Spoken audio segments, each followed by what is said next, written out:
Okay, good afternoon, everyone. Good afternoon. Welcome to this Asset Owner Workshop on Collaboration. My name is Emmet McNamee. I head the Active Ownership 2.0 program at the PRI. What exactly that is and what that entails, I'll talk about a bit later. First things first, this is meant to be an asset owner-only workshop. I know sometimes some asset managers and service providers like to slip into these things to show their amazing brain power to potential clients, but there are other sessions that you might want to attend, so please do.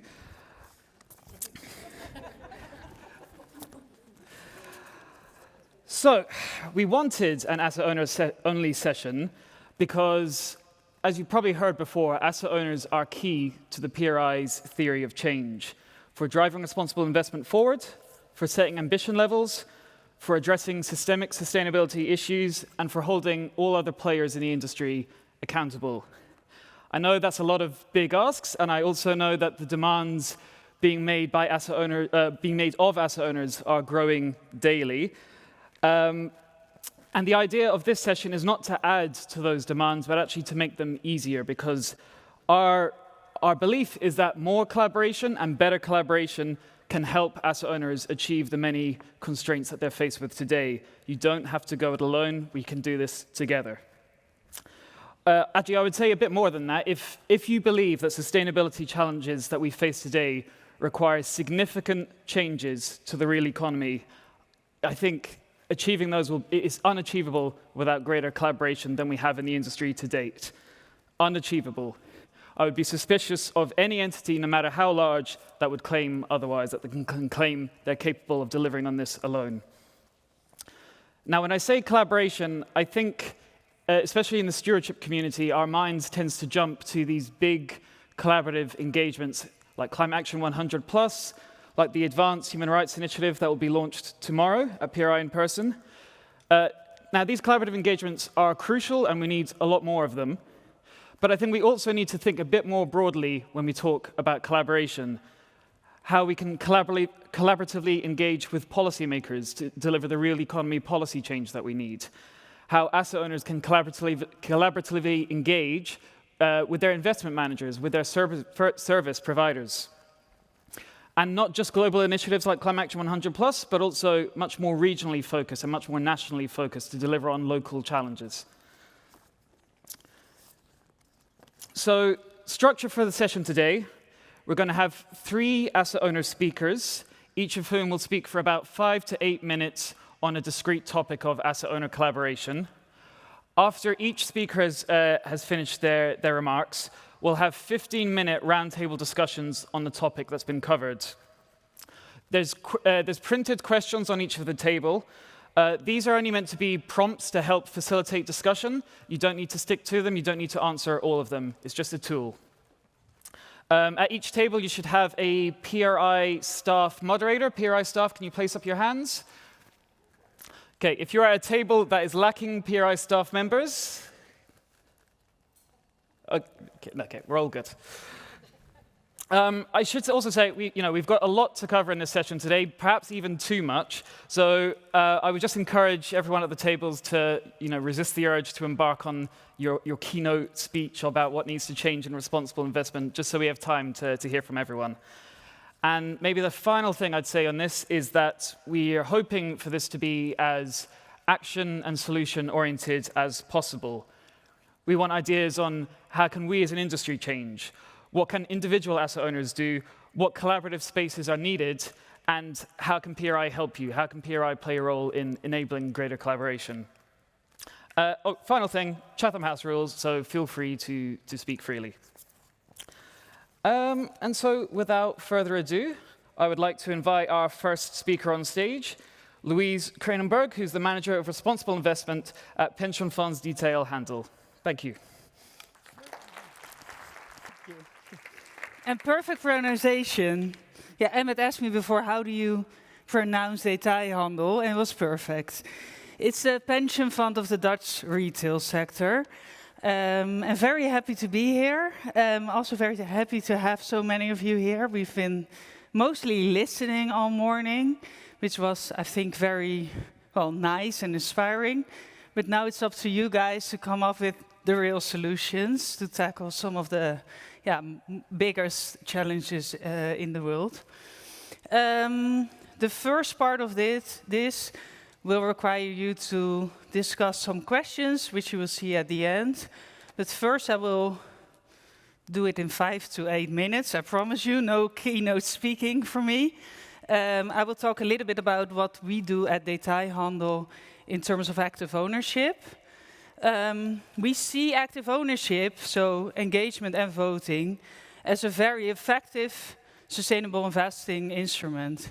And I know tomorrow there is a specific panel also on active ownership in terms of academic research. And academic research, what that has proven sort of in terms of the effectiveness of the instrument. And we know that it can be quite effective, but we also know from other academic research, recently also conducted by Rob Bauer, that sort of the effectiveness depends very much on the themes chosen and on the materiality of the topic, but also on the type of engagement you conduct. So in that sense, making sure as asset owners that you deploy sort of the instrument in a very effective, efficient, and impactful way is key. And I think a lot of you here in the room might have experience with doing active ownership themselves or through other means by fiduciary managers or by service providers. So I think it's very valuable that we share some lessons here and that we also encourage each other to maybe do more. What we do as Detailhandel, we have our engagement separated from our asset management. So we have a sort of specific service provider who does all engagement on our behalf. That works for us because it allows us to be a bit more specific on the requirements that we set, also on the ambition level that we want to have. So I think that's quite, good for us. Also because we're quite a small team. We're only a team of 3 in the investment side. So everything we want to do in terms of engagement, we outsource. But that leaves us with a problem as well, because if you look at sort of what kind of service providers can provide engagement on a large scale, that's usually, well, you might know them all, but those are the providers that do that for a lot of clients in a pooled way, who might become very sort of mid-level ambitious or very specific in the types of topics they want to address. More engagement out of sort of financial materiality instead of also looking at sort of real world impact or affect the stakeholders. So that's a problem. Therefore at Detailhandel we also do a little bit of engagement on the side as well. There's 2 initiatives that I want to mention. Not particularly because you have to join them all, although for one I would say come and join us. But also more of an inspiration of what you can do as an asset owner with little capacity, but still high ambition levels. The first, we initiated what we call the Dutch Engagement Network. It's meant for asset owners or pensioenfonds in the Netherlands who want to be more involved in engagement and want to be more directly involved as asset owners. So there we set out the actual policy, the themes, the type of companies we want to engage with, and are also involved in actual engagement conversations. And that helps us as asset owners to really understand what is engagement and what can we actually do in an impactful way there. So that's one of the things we do. It's a small collaboration. It might not be as impactful, but it's a way of us to sort of learn as we go and learn from what's the best way to engage. And the second one we initiated together with some other pension funds in the Netherlands, which is now a global initiative, GREEN, the Global Real Estate Engagement Network. What we found is, through our pooled engagement, that the real estate sector was vastly overlooked. And when we look at our portfolio, the climate risk in our real estate portfolio is huge. So there was a big gap there between what we actually did in terms of engagement and our ambition levels.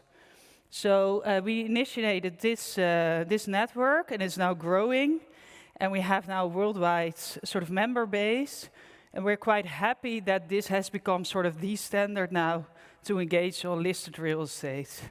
So I would encourage you to all have a look, but I would more so encourage you to have a talk between yourself and see what other types of examples you might have, or what kind of engagement initiatives you're missing in the space.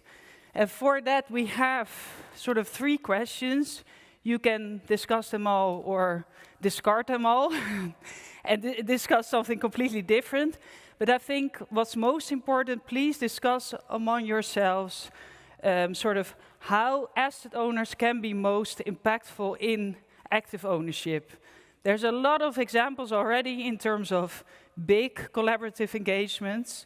It might be very good to join those. Might be. It might give them more leverage. It might also be the case that we can't influence them enough. Or it might be that we need, as asset owners, to influence them more, to take up more space in boards, or to set up our own dedicated engagement programs. Or that you would set up your own sort of bespoke engagements with a smaller group. So there's 3 questions sort of relating to that, and hope you have a good discussion.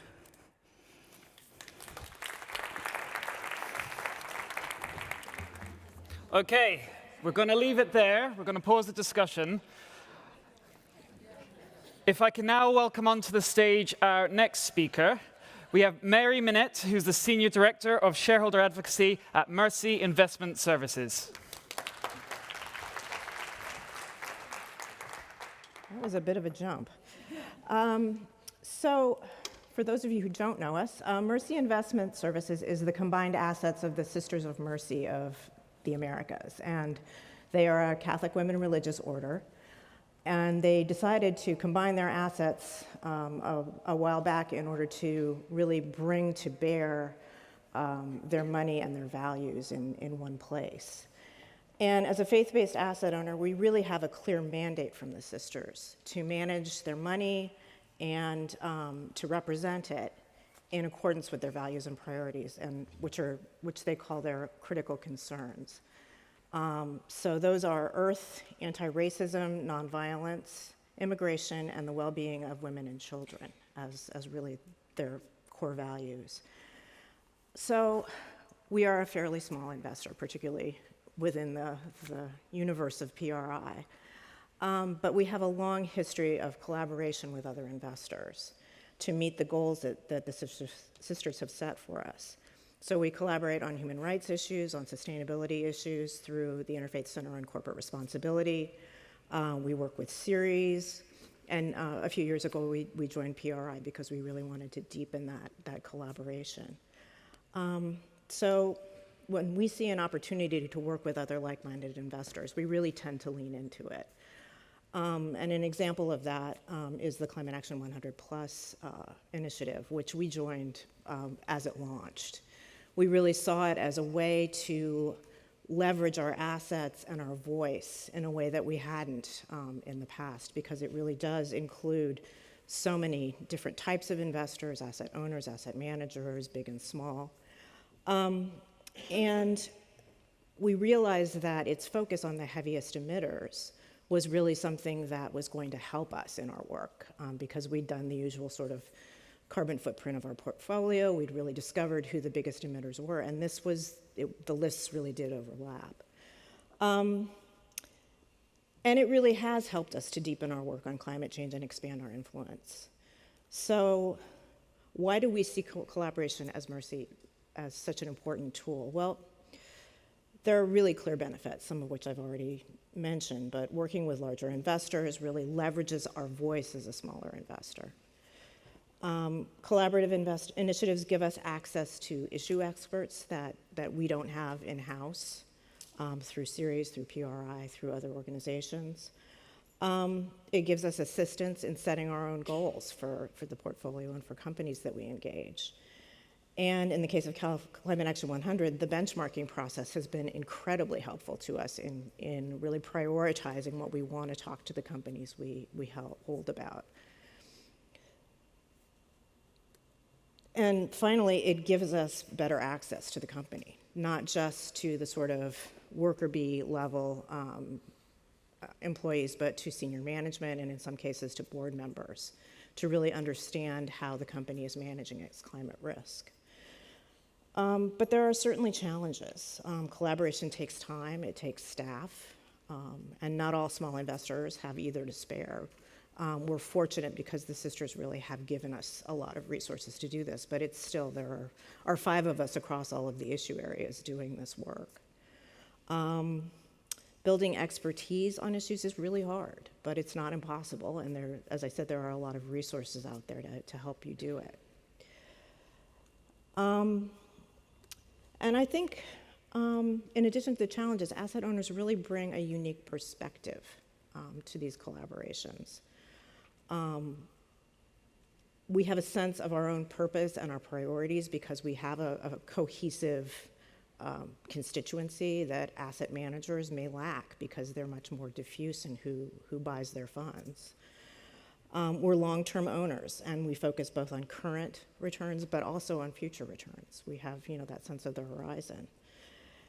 And in Mercy's case, we have a willingness and an expertise in pushing companies in different ways. So we file shareholder proposals. Not all asset owners do that, and very few asset managers do that. And it really can be an effective tool to drive change. And so that's something that we've been able to bring to the table.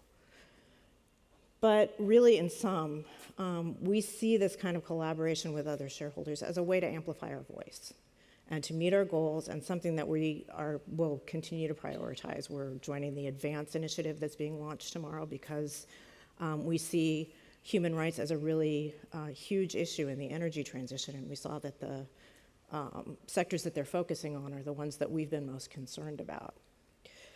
So I would really encourage everybody in the room to think about collaboration as a tool that you can use to really drive the change you want to see and to meet your own goals.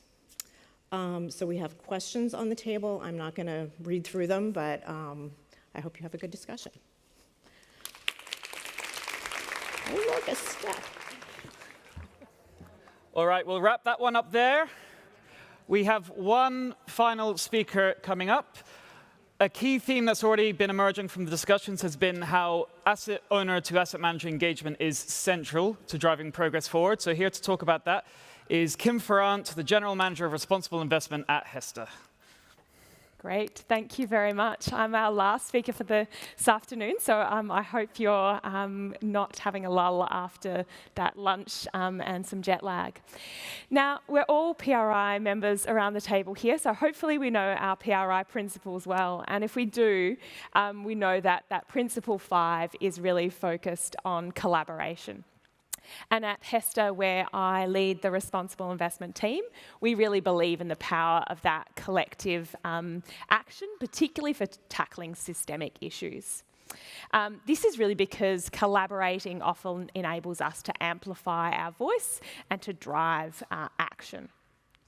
So really, this session is about whether you're a large asset owner with both internal and externally managed portfolios, or whether you're a small asset owner who significantly outsources your asset management. Really what it's worth remembering is that your asset managers are part of your investment team, and they're an extension of your team that you need to be able to leverage really strongly in order to be able to achieve positive outcomes. And when we think about those external managers, it's important that we're not just thinking about, that they're not just thinking about managing risk within the small portions of the portfolio that they manage and delivering strong returns for those, but actually doing so in a way that recognises they're part of a much larger portfolio that is not just one particular style of investment or not just one particular slice of a market or an economy, but actually that it fits into this broader whole and that we need to manage those systemic risks at that level as well.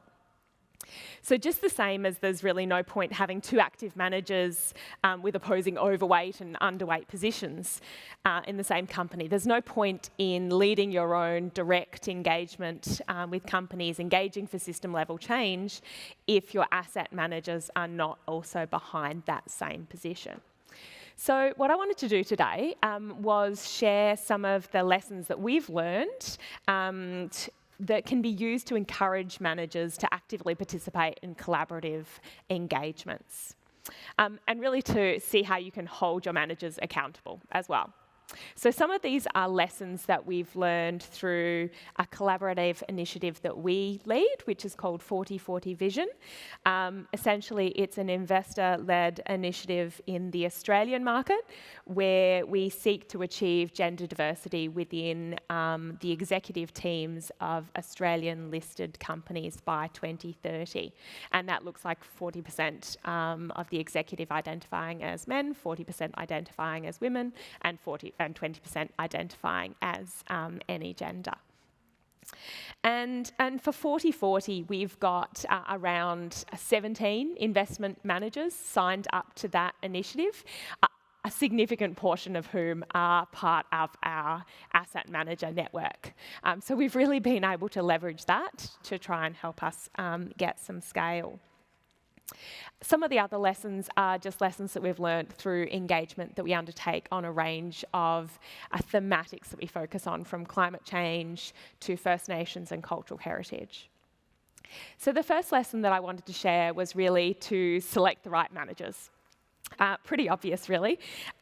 It's important that there is a strong alignment, and we essentially seek managers who are aligned with our beliefs, with our corporate values, including our commitment to responsible investment. And the way that we do that is through a document that we call our partnership principles, in essence, that we require all of our managers to sign up to when they become a manager of part of our portfolio. The next is really setting the standards and thinking about how you can set those standards. It's important, really, if possible, that you can set those standards through the investment manager agreements. These can include things like clauses requiring adherence to your RI policy, disclosures of material emerging risks, participation in engagement activities, and consideration of systemic risks, particularly, which are those that we most often engage on. And I think the RI policy is particularly helpful because it enables you to adapt those expectations over time. So when you are setting standards and when the expectations of you as an asset owner are continuously evolving, you can update your policy and obviously share and communicate that to managers at a relative frequency. The next lesson is really around monitoring progress and considering benchmarking. So while policies and standards are important, it's really improved practices that we want to see from all of our managers and improved practices that we want to drive in companies. And to do that, it's important to monitor manager progress. We also find it's helpful to benchmark managers against their peers. Which manager doesn't like to know how they're doing compared to their peers? And we undertake a range of annual and biannual manager surveys spanning climate change, gender diversity, modern slavery.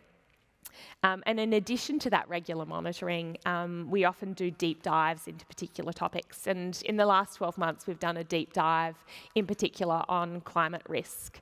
In our engagement there with managers, we communicated to them the types or the companies that were in their portfolio and that were most materially contributing to our climate risk. And then we asked them specifically about those companies and how they were underwriting that risk within our portfolios.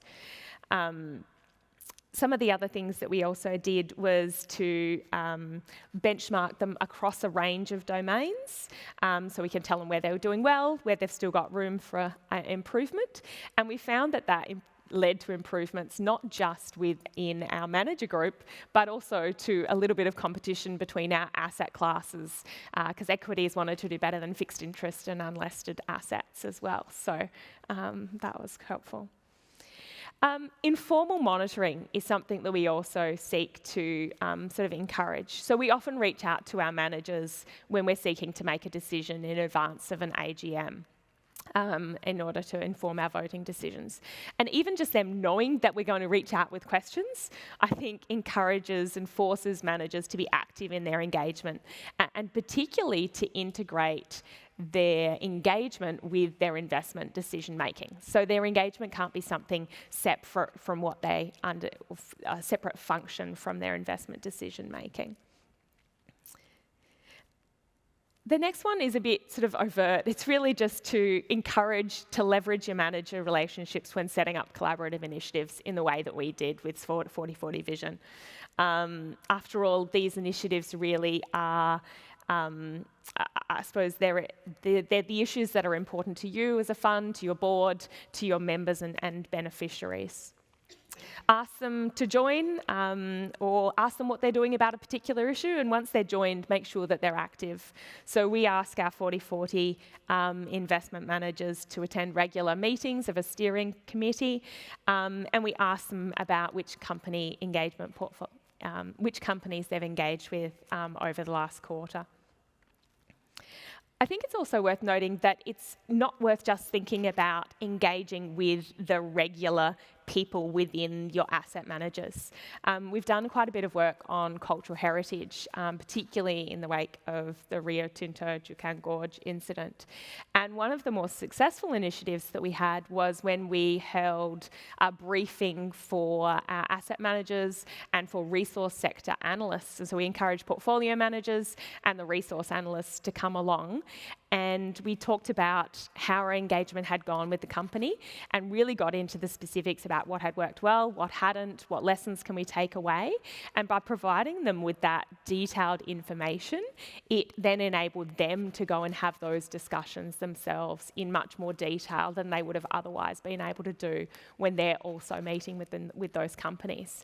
And it's helpful to have a different voice, like in that it was the resource sort of analysts as opposed to just the RI team coming and asking the same questions that they always would. My final sort of lesson is really just to think about it as a two-way street. While it's important that clear expectations are set with your managers, there are many amazing managers out there as well doing a fantastic role leading engagement initiatives.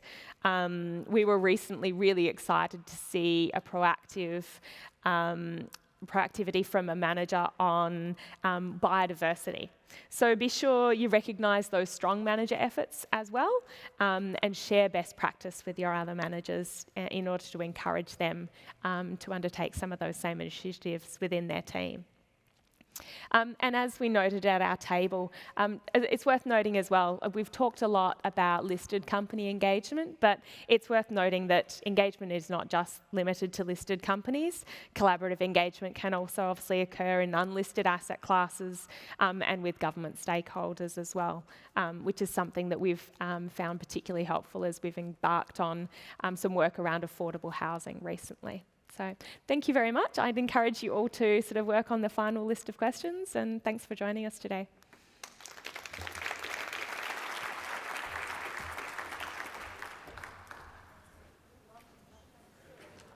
Okay, everyone. Thank you very, very much for the extremely engaged discussions. I have enough notes to keep me reading throughout the Christmas holidays, so thank you for that.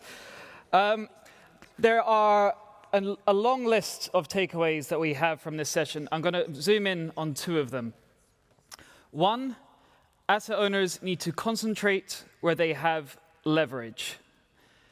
What this might mean is onshoring stewardship activities in their local markets, taking control back from their asset managers. What it might mean is better asset owner representation on steering committees of collaborative engagements. but most often it will be through engaging with their asset managers.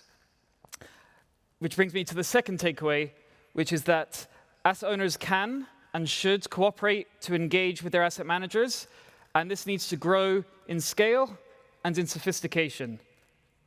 So there have been requests, there is a need to find like-minded asset owners to work with to do this, and there is a need for better metrics and benchmarks to actually measure and compare stewardship performance of asset managers. So I'm going to propose some actions that PRI is going to try and help you take, and some of our projects with which you can get involved. So to the point on needing to find like-minded asset owners, if there's enough people interested in this, we will create a group on our collaboration platform today for asset owners to join and start discussing how we can take this forward. If you're interested in participating in this, please give your name, your email, your business card to the PRI moderator at your table, and we'll take this forward. So I mentioned that I'm the head of our Active Ownership 2.0 program, and we have a number of different projects which I think speak to some of the challenges that you have discussed today. So one thing I'd say about 50% of the notes that I have there is that how are we going to pay for all of this? What does good stewardship resourcing look like?